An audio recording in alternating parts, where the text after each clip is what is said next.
Welcome back to the Big Blue Breakdown. I'm Paul Dottino as we get set for the New York Giants Week 3 matchup on the road against the Cleveland Browns. We'll discuss a bunch of particulars this week about that game, but most importantly, we'll give you later on our 3 key matchups to watch as Big Blue rolls into Ohio. The Giants, as you know already, are 0-2 on the season for the 6th time in the last 8 years. In fact, they've had a lot of trouble in Septembers. Over the previous 5 seasons, they've had 3 0-3 starts. So the Giants are really looking to turn things around against the Browns. They feel like they've started to turn the corner. Remember, after the opening day loss to Minnesota, during which almost nothing went right, they had plenty of things go right against Washington in that game last week when they lost 21-18 on a last-second field goal. The rush defense still dramatically needs some improvement. They also would like to get more takeaways. They didn't have any last week against the Commanders. But what they did see was a significant uptick in the play of Daniel Jones, who was definitely more efficient. Got the offense in position to score as many as 27 or more points, but they didn't have a field goal kicker because Graham Gano went on injury reserve now because he got hurt on the opening kickoff in that game. They had to forego extra points. They had to forego field goals. It just became a real big problem. So Greg Joseph, the former Minnesota Viking, was brought in earlier this week. He is competing with Jude McAtomney, the Rutgers rookie, according to special teams coordinator Michael Gabriel. He says that they're going to compete right up to the last minute. But you'd have to think that Joseph, because of his NFL experience, remember, he started with Cleveland before he went to Minnesota, and the Giants are going back to Cleveland. And even Coach Gabriel admitted that that experience in Cleveland would be one of the factors the Giants would have to weigh to see who they were going to use as a kicker this week. But back to the point, you expect them to have a healthy kicker. You also know that Jones played more like himself in week 2. Devin Singletary, ran for nearly 100 yards last week as the Giants got their run game going. Their offensive line was more cohesive. They did a much better job in protecting the quarterback, only allowing 4 quarterback hits and 1 sack. So a number of things went well for the Giants. Their red zone defense, Washington had to kick 6 field goals on 6 opportunities from the Giants' 15 or in. Many more things went right for the Giants than the previous week, but they've got to continue to build on that. They need to pick it up and do even better if they're going to beat the Cleveland Browns on Sunday. All right, quickly, that's your eye on the Giants. We also should mention that Isaiah Simmons missed a lot of time this week at practice. He was excused for personal reasons, and corner Nick McLeod continues to battle a sore knee and has missed an awful lot of practice time. But the good news for the Giants is that Coach Brian Daboll has said Adoree Jackson, the veteran who re-signed only a few weeks ago, continues to ramp up, continues to feel better, continues to look good at practice. Remember, he had been sitting out in the whole spring and summer as a free agent. One would think that Jackson is going to probably be prepared, at least by this time, to move into the starting lineup and take the full load opposite Tay Banks. Again, the Giants could certainly use Cordell Flott there if they wish to, or they could just go to Adoree Jackson and say, look, let's get as many snaps as we can out of you if they choose to start him. So there's your eye on the Giants. All right, eye on the Cleveland Browns. 2 significant changes in their starting lineup since last season. The big one is former Broncos receiver Jerry Jeudy, who really has turned into a top-notch NFL receiver. His last 2 years in Denver caught a combined 120-plus passes for over 1,700 yards and 8 touchdowns. For his career, he's averaged 14.5 yards a catch. He is a weapon. He is a threat. Obviously, still new to Cleveland, so they're working him in. Through the first 2 weeks, 8 catches for 98 yards and 1 touchdown. But between him, Amari Cooper, we'll talk more about him later, and Elijah Moore, the former Jet, who's also been there now for a couple of years. They have three legitimate weapons in the passing game for quarterback Deshaun Watson to throw to. We'll talk more about him in just a bit as well. All right, the other significant change to their starting lineup is middle linebacker Jordan Hicks. 10 NFL seasons, he's now with his fourth organization. In 22 and 23, he was with the Minnesota Vikings. Thus far, through the first 2 weeks, he's made only 10 tackles. But obviously a veteran with experience, knows how to play the game.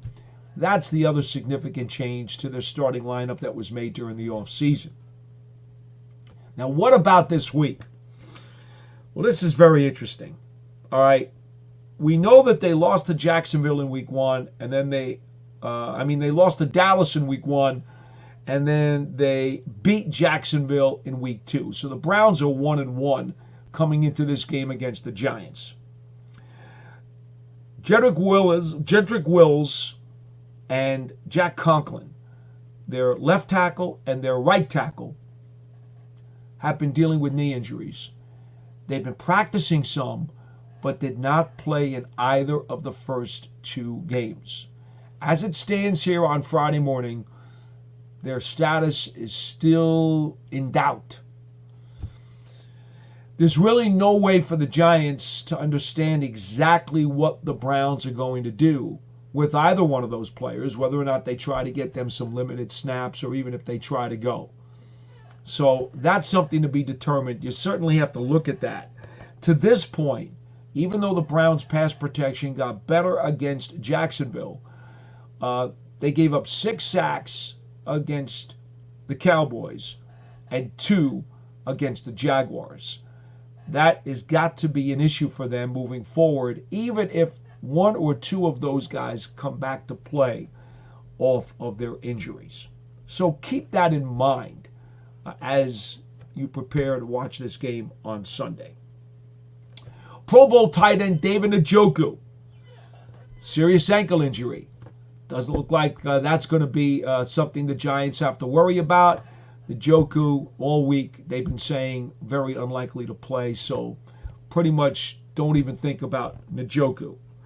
Jordan Akins is the only tight end on the active 53. You'll remember he spent the offseason of 2022 with the Giants, and then they cut him during training camp. Has spent most of his time in the league with the Houston Texans. He would be the starting tight end now that Njoku is injured. Blake Whiteheart was elevated from the practice squad last weekend against Jacksonville. So, needless to say, Cleveland is very, very, very thin behind Njoku at that position. Another guy that is really an injury question is cornerback Denzel Ward. Played only 11 reps last weekend against Jacksonville. He's dealing with a shoulder injury. He is a premier cover corner in this league. When he has played, when he's been available this year, he has played extremely well. But again, his snaps have been limited. They basically tried to use him only in obvious passing downs, third downs last week, knowing that he wasn't going to be able to give them full game reps. So keep that one in mind. Defensive end Myles Garrett. Well, we saved maybe the best for last, right? Because he is the reigning NFL Defensive Player of the Year. Dealing with a foot injury. Well, guess what? Last week against Jacksonville, he played 41 snaps. All right, so limited, right? Still had 1 sack and a forced fumble, just as he had the previous week against the Dallas Cowboys. Garrett will line up all over the field. They'll put him on the left side. They'll put him on the right side. So there'll be times when Andrew Thomas gets to play against him. There'll be times when, of course, it'll be Jermaine Illuminor at right tackle. One thing that Thomas says about him is not only do you have to read your keys, but you better make sure that you play through the whistle. Because the one thing that everybody knows about Myles Garrett, He is relentless. He is an everlasting ball of energy who prepares as hard as anybody. And when it comes time to snap the football, he is all systems are go. So look at this. I was looking at a number here, and it just boggles the mind. 323 quarterback pressures, according to Next Gen Stats, since 2022. And that is number one in the National Football League. His reputation is very, very well earned. All right, a couple other items about Cleveland. Defensively, over the past two seasons, they've allowed almost twice as many points on the road as they have at home. Even the yardage total is ridiculously different when they are at home. Only giving up 230 yards a game in their own building, but giving up 330 yards a game when they're on the road. This is clearly a defense that does like to eat when they are in the dog pound, and those rabid fans are really sparking them and spurring them on to play even better and more stout than they otherwise would. And this is a defense that already has a lot of talent. You look at some of the guys who, we haven't even addressed, but Zadarius Smith, outside edge rusher, obviously you remember him from his days with Minnesota, among others. Grant Delpit, strong safety, came out of the draft as a second-round pick in 2022. Another good player. Greg Newsome, been in the league now for a few years. He is their nickelback. I mean, they've got some players on this team. And there's no doubt that, they want to establish something defensively, especially in their building, to control the tempo and the flow and the context of the game. Deshaun Watson, their quarterback, he's had just a bunch of inconsistencies. Not been very good with Cleveland. In fact, over his first two games, he's yet to throw for 190 passing yards in either of the first two. He has been sacked 8 times, has 1 touchdown pass, and has thrown 2 interceptions to this point. It's the greatest time of year as football is back and it's here to stay. And if you love football, you're going to love Underdog Fantasy. Win up to 1,000 times your money just by choosing higher or lower on your favorite player's stats, like passing yards, touchdowns, rushing yards, receiving yards, and many, many more. Making picks on Underdog is straightforward and signing up is even easier. Just head on over to Underdog's simple-to-use mobile app or underdogfantasy.com. Sign up with the promo code NYSI, and Underdog will give you a free pick to use on your first cash pick'em entry, plus up to $1,000 in bonus cash when you make a deposit. That's Underdog Fantasy, promo code NYSI to claim your new customer special of a free pick and your deposit offer. Must be 18 and over to play. 21 and over in Massachusetts and Arizona, 19 and over in Alabama and Nebraska, and present in a state where Underdog Fantasy operates. Terms apply. Void in Colorado. Concerned with your play? Call 1-800-GAMBLER or visit www.ncpgambling.org. Arizona, call 1-800-NEXT-STEP. That's 1-800-639-8783 or text Next Step to 53342. In New York, call the 24/7 Hope line at 1-877-8 New York or text Hope NY 467369. All right, let's go to our 3 key matchups to watch in this battle between the Giants and the Cleveland Browns. And we won't necessarily put them in order, but we'll put them in terms of interesting. They may not be the most headline matchups. We've already told you about some of the headline players. But these are going to be very interesting matchups to watch that are going to have some type of impact in the game. We'll start with Cleveland running back Jerome Ford against Giants middle linebacker Bobby Okereke. Now, make no mistake about it, Bobby Okereke is a guy who you can pretty much book him for 150 tackles for the season, right? He only has 11 total tackles so far through the first 2 games of the year, and by his own admission, hasn't played as well as he would like.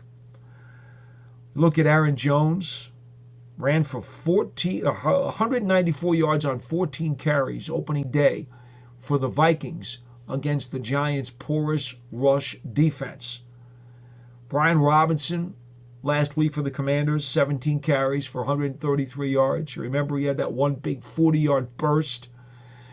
Defensive coordinator Shane Bowen says that you understand the Giants have a lot of trouble right now with missed tackles, and there's going to be some in every game. But you can't allow those missed tackles to become explosive runs, which is just what's happened over the first 2 weeks.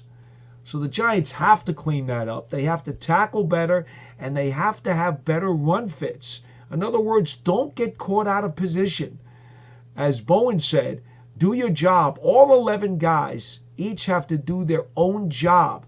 Don't get caught trying to do too much and fit into somebody else's spot. Stay in your spot and make the hit when you have to make the hit. Now, on the flip side of this equation, Jerome Ford is the lead back for the Browns. On the season, 19 carries for 108 yards, but he does have a long run of 36. Remember what I told you about Robinson? Had the 40-yarder last week for Washington. Well, Ford has a 36-yard long run this year as well. So don't let him bust out of the pack and wind up coming up with an explosive run, or 2 for that matter.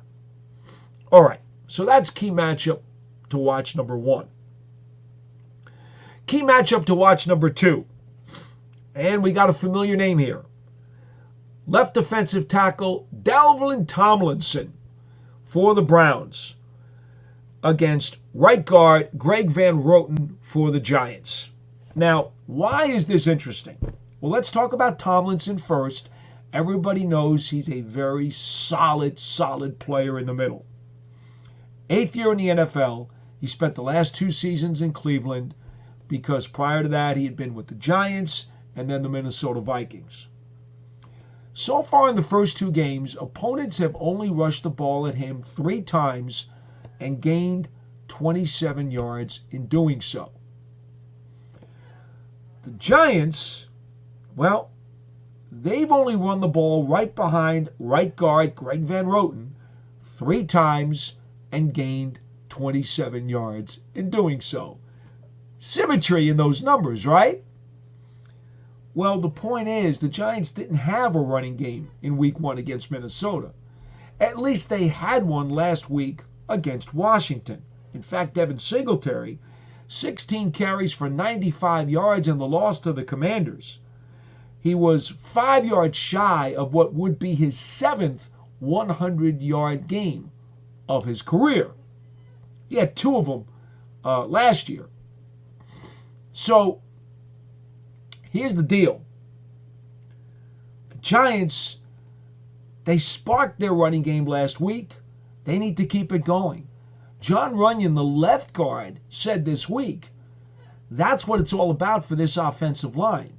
What they want to do is get the run game going all season long so that they can slow down other teams' pass rush by wearing down and tiring out the other team's front. He says that's the way we need to do it. Point blank. Well, how about making sure you do it this week against Myles Garrett and Zadarius Smith? There's no better time, right? So watch for runs behind Van Roten at right guard, running at left defensive tackle Dalvin Tomlinson. We'll see how that works for the Giants. The other matchup, and this one does involve a superstar name. Browns wide receiver Amari Cooper. Been to 5 Pro Bowls, 7-time 1,000-yard receiver. In fact, he's hit 1,000 yards in 4 of his previous 5 years, including the last 2.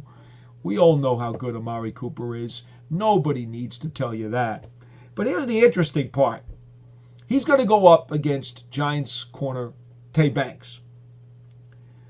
Cooper has been targeted 17 times this season.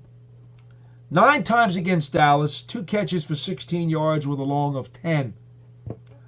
Targeted 8 times last week against Jacksonville. 3 catches for 11 yards. So total that up. 5 grabs for 27 yards through the first 2 games for Amari Cooper. Now, part of that is because Watson has had to play behind a suspect line. Part of it is he and Watson just don't seem to be clicking right now. You don't want to let them get started in week 3 if you're the New York Giants. Tay Banks had a rough time with Justin Jefferson of the Vikings in week 1, but who doesn't? He really clamped down last week when he spent most of the day guarding scary Terry McLaurin of the Commanders. In fact, Sports Radar tracked Banks for 6 targets in the game, allowing only 4 receptions for 29 yards. Banks played extremely well last weekend against the Commanders. Now, he needs to continue to do so against Amari Cooper. Again, Judy is there, Elijah Moore is there. It's a pretty good trio of receivers that the Browns have. But Amari Cooper, that's the guy. That's the guy who has been a game breaker his whole career. He has been a big play guy. Banks needs to make sure. He needs to make sure that Cooper does not have a bust-out game here in week 3. Well, that'll do it for this edition of the Big Blue Breakdown. Now, don't forget, folks, all right, we will be back with our Giants game balls and gassers on Monday morning when we go through the Giants offense, defense, and special teams, and we tell you who did really well and, well, who deserves to run those sprints. That's why we call them the gassers, for needing to pick up their play following a suspect performance. Well, that'll do it for this week as part of the New York Giants on SI Media Network. I'm Paul Dottino. We'll see you next time.